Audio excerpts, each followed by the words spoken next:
Hey guys, Professor Bill, Comic Book University, in Flash, issue number 25. Now, 25 is an anniversary issue of sorts, right? We're a little more than 2 years deep into this. And basically, we get to see this incredible new storyline starting. And it makes me happy that the button came out because it did bring me back to the Flash and just in time for this storyline. Now, guys, we've been waiting for, not just we've been looking for all the different little secrets and new storylines and retcons that happen inside this rebirth event. And we just found a new one right here. We get a new origin for the Flash, for Reverse Flash more specifically. And this is one of those kind of origins that it doesn't have to be just for rebirth. It transcends that and goes to the universal constant that is Reverse Flash, Eobard Thawne. Basically, getting right into it, we see that we know that when the Flash came to the 25th century for the first time, he found that, there was this kid, Eobard, and he was a huge fan of the Flash. He's like, wow, you're the best. And they became partners, kind of, and did whatever. And then he realized that he was actually a bad guy and, all that good stuff that we already know. Well, in here, we get to see that not only was he actually going around helping people, but more specifically, he was actually putting them in danger in the first place. Now, I'm a former English teacher.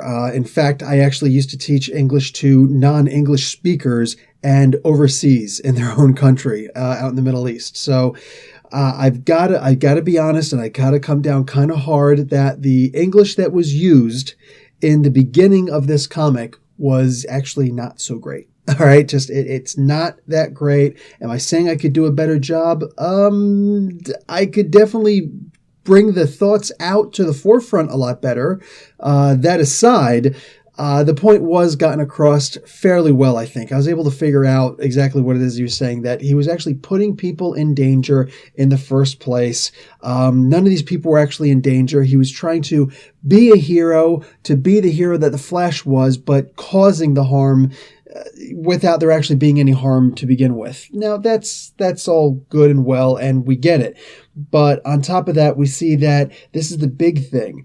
He went back in time after he served his penance and all that good stuff, went back in time and realized that he wasn't special, that he was treating his new partner, Kid Flash, and pretty much all of his partners the same.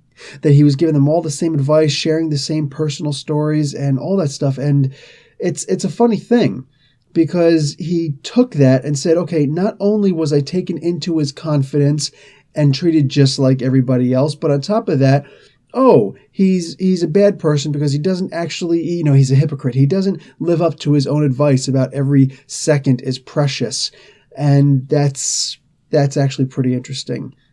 This is one of the things that I like about Eobard, is that he's absolutely crazy. Look, Jeff Johns said it best back when the Flashpoint circumstances were happening in the first place.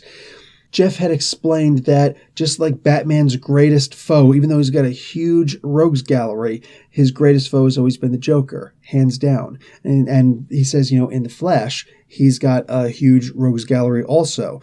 I would say that he's probably got the third best rogues gallery out there. Batman first, Spider-Man second, then the Flash. I don't know how anybody could argue that, but you're free to if you want. I think that he's easily got one of the greatest rogues galleries out there, and that Eobard was absolutely the top of that, the head of that particular echelon, and that's actually a really good point. And it's something that everybody knew, but we never really put it into that context, I guess. At least I didn't. So here, we get to see just a little bit more into the philosophy, if that's even what you want to call it. I'd call it more the psychosis of Eobard Thawne. And that is amazing. Anything that's going to give us anything more about the insanity that is Eobard is top-notch in my book. I'm going to give this comic an A-. There was not a whole lot in here that would, get you excited, but at the same time, the action that did happen here, it's a pattern that I'm loving. He went and beat up the Flash and dragged him from one side of this new museum to the other while he was putting on his costume. That was really cool. I liked that. That was just such a great scene. And then, of course, at the end, the big reveal that he revealed to Iris that Barry Allen is actually the Flash. Oh, you jerk. You jerk. Talk about steal. First off, he goes and tries to steal the Speed Force, hence the lightning of the Flash. Now he steals his thunder, too? What a jerk. Anyway, guys, Professor Bill, Comic Book University. Class dismissed.